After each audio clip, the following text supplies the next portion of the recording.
5% అనేది నార్మల్గా డ్యూ కోర్సులో చేస్తూ వెళ్తున్న సాంప్రదాయం. దీనికి ఏదైనా తప్పు ఉందండి, మనం కరెక్షన్ చేసుకోవచ్చు, ఇంకా ఏదైనా ఉంటే చెప్పండి. అంత అవసరం లేదని చెప్పారా, ఇంకా పెంచాలంటారా అనేది డిసైడ్. బయట మార్కెట్లో ఉన్నటువంటి ప్రివైలింగ్ దాన్ని కూడా దృష్టిలో పెట్టి మాట్లాడాలి. మనం ఒక్కసారే మీరు 20% పెంచాలన్నా కూడా అది పాజిబిలిటీ ఉండదు కదా. అందుకని మీరు చెప్పేదాన్ని బట్టి ఆ రీజనబుల్ జస్టిఫికేషన్ చెప్పగలిగితే నోట్ చేస్తాం.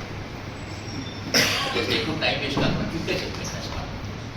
ఇంకో మున్సిపాలిటీ సార్ కాలువలు క్లీన్ చేస్తుంది, చాలా చాలా ఇంపార్టెంట్ పని సార్ మున్సిపాలిటీ. ఆ టైంలో మేస్త్రి పని చేసేది కూడా కష్టం రాని వాళ్ళు మన సీపర్స్కి కాలువ క్లీన్ చేసేది చాలా కష్టం సార్. కాబట్టి మా ఆగ్రహం ఏమంటే మాకు వాటర్ సప్లై మంచిగా ఉంటుంది, state lighting over head cost వస్తుంది, road cutting cutting trees cut చేయాల్సి వస్తుంది, క్లీనింగ్ ఉంటుంది, కాలువ క్లీనింగ్ ఉంటుంది. చాలా మంది మున్సిపాలిటీ తెలిసిందే రైల్వే సంబంధం శానిటేషన్ బాగా వస్తుంది. అందుకే మా ఆలోచన దీని ప్రకారం 10% ఇంక్రీజ్ చేస్తే బాగుంటుందని నా ఒక 10% ఇంక్రీజ్ చేయమని మున్సిపల్ సైడ్ నుంచి రిక్వెస్ట్.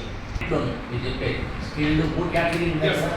స్కిల్డ్, సెమీ స్కిల్డ్ 3 కేటగిరీలో కలిపి 10% బయట సంబంధించి తీసుకుంటే మనకు సంబంధించి మున్సిపాలిటీ ఉండే సిచ్యువేషన్ చెప్తున్నాను.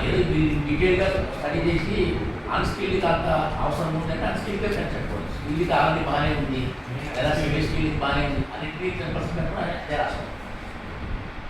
మాస్టర్ రోల్ వేజెస్ మనం ఎవ్రీ ఇయర్ ఒకసారి మనము డిసైడ్ అవుతామండి. ఎంత already every year last year కొంత వేజెస్ ఉంటాయి, దానికి ఎంత పర్సంటేజ్ మనం ఇంక్రీజ్ చేసుకుంటాము. ఈ ఇయర్ 25-26కి ఎంత పర్సంటేజ్ మనం వేజెస్ ఇంక్రీజ్ చేసుకోవాలనుకుంటున్నాము, బయట ఎంత ఉంది, ఎంత పెట్టుకుంటే మనకి కరెక్ట్ అని మనందరం చర్చించుకొని ఒక వేజెస్ ఒక నెంబర్కి వచ్చాక దాన్ని మన చైర్మన్ గారు, అసెంబ్లీ చైర్మన్ కలెక్టర్ గారు అప్రూవ్ చేస్తారు. ఈరోజు మన డిఆర్ఓ గారు ఆధ్వర్యంలో మనందరం డిస్కస్ చేసుకోవచ్చు. నేను ఒక బ్రీఫ్ ఇంట్రడక్షన్ ఇద్దాం అనుకుంటున్నాను. అసలు మనకి కనీస వేతనాలు అంటే ఏంటి అంటే లేబర్ డిపార్ట్మెంట్లో కొన్ని చట్టాలు ఉన్నాయండి. దాంట్లో కనీస వేతనాల చట్టం ఒక చట్టం ఉంది. ఆ చట్టం కింద మనకి ఇయర్లీ 2 times మన కమిషనర్ గారు కనీస వేతనాన్ని నిర్ణయిస్తారన్నమాట. మనం వేరియబుల్ ఇయర్నెస్ అలవెన్స్ అంటే నార్మల్ డిఏ మన ఇన్ఫ్లేషన్కి తగ్గట్టు ఈడిఏ పాయింట్స్ ద్వారా ఇయర్లీ 2 times కనీస వేతనాన్ని అవి మా కమిషన్ ఆఫ్ లేబర్ గారు నిర్ణయిస్తారు. అయితే అవి సహజంగా అందరికీ రాష్ట్రంలో ఉన్న ప్రైవేట్ పబ్లిక్ అందరికీ వర్తిస్తుంది. కానీ మన ఎన్ఎంఆర్ వేజెస్ ఏంటి అంటే మన గవర్నమెంట్ డిపార్ట్మెంట్స్లో పనిచేస్తున్న కార్మికులకి, వాళ్ళు ఎక్కడైనా కన్స్ట్రక్షన్ యాక్టివిటీలో కావచ్చు, రోడ్స్ వేసే దాంట్లో కావచ్చు, మన శానిటేషన్ వర్కర్స్ కావచ్చు, మనం తీసుకునే కాంట్రాక్ట్ లేబర్ వర్కర్ కావచ్చు, వాళ్ళందరికీ మన గవర్నమెంట్లో పనిచేసే వాళ్ళకి మాత్రమే మన కనీస వేతనాలు ఎంత పెట్టుకుంటాము అని మనందరం కలిసి, మన జిల్లా ఒక్కొక్క జిల్లాకు ఒక్కొక్క వేతనం ఉంటుంది. మన జిల్లాలో మనందరము మన చైర్మన్షిప్ గారు కలెక్టర్ గారు ఆధ్వర్యంలో మనందరం మెంబర్స్ ఉంటారు. గవర్నమెంట్ డిపార్ట్మెంట్స్ అన్ని డిపార్ట్మెంట్స్ కలిసి ఎంత ఉంటే బాగుంటుంది అని మనందరం కలిసి తీసుకునే నిర్ణయం ఇది. అందుకోసం మనం ఈరోజు కలుసుకోవడం జరిగింది. ఎవ్రీ ఇయర్ ఒక 5-10% మనం ఇంక్రీజ్ చేసుకుంటూ వస్తున్నామండి.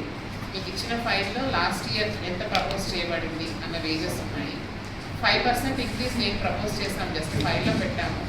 మీ అందరి నిర్ణయాలు కానీ ఒపీనియన్స్ కానీ మీరు చెప్పదలుచుకుంటే ఇంకా 5% డిక్రీజ్ చేద్దామా, 5% 10% అనేది మీరు కానీ చెప్తే దాన్ని బట్టి మనము ఒక నిర్ణయానికి వద్దామండి. వాళ్ళకి వాళ్ళ ప్రభుత్వాన్ని బట్టి 10% రేట్ చేయని అడిగారు. సో రిమైనింగ్ వాళ్ళందరూ కూడా 5% బయట చూడకుండా ఉన్నారు. అంతేనా? ఇంకా అంతే కదా. Thank you.